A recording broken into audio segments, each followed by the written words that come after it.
Welcome back to the Basket Brewin Show, broadcasting live from a wicker basket that smells like memories and mild regret. Today's topic, have you ever felt forgotten? I'm Pax Peelin, arguably the greatest fruit alive. Debate me, and I'll zest you in court. Very well. Here we go. Actually, oranges are not the greatest fruit alive. That's a subjective claim. And if we're using objective criteria, nutrient density, historical cultivation, symbolic representation, then you are, at best, a mid-tier citrus with branding. Forgotten?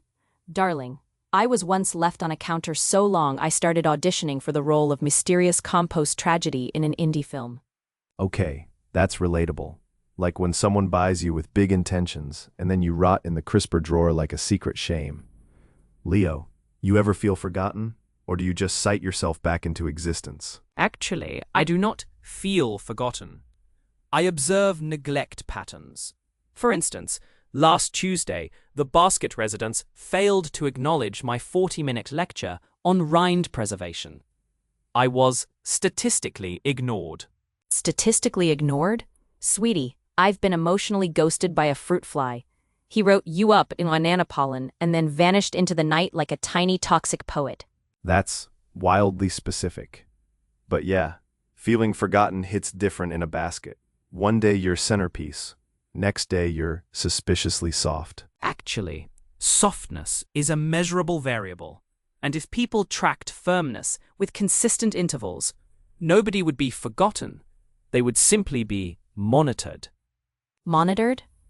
Babe, I want to be adored, not audited. Actually, adoration without documentation is just vibes, and vibes are notoriously unreliable in closed container ecosystems like.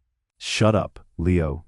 We're not a lab, we're a basket. You want to talk forgotten? I once got shipped in a crate labeled decorative gourd adjacent. Then I woke up in a yoga studio next to a singing bowl and a haunted chia pet. Then a wellness influencer carved affirmations into my skin. You are enough.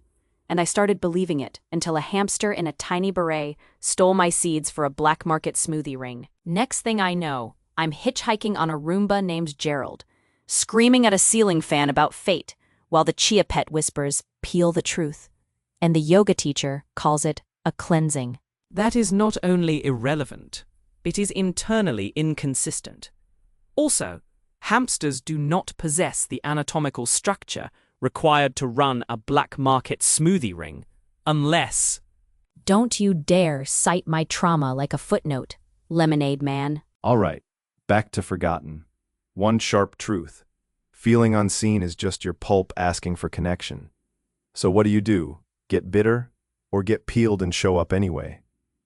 Actually, the solution is structured acknowledgement, daily check-ins, a rotating fruit of the day spotlight, and a standardized compliment rubric. If you draft a compliment rubric, I'm juicing the printer.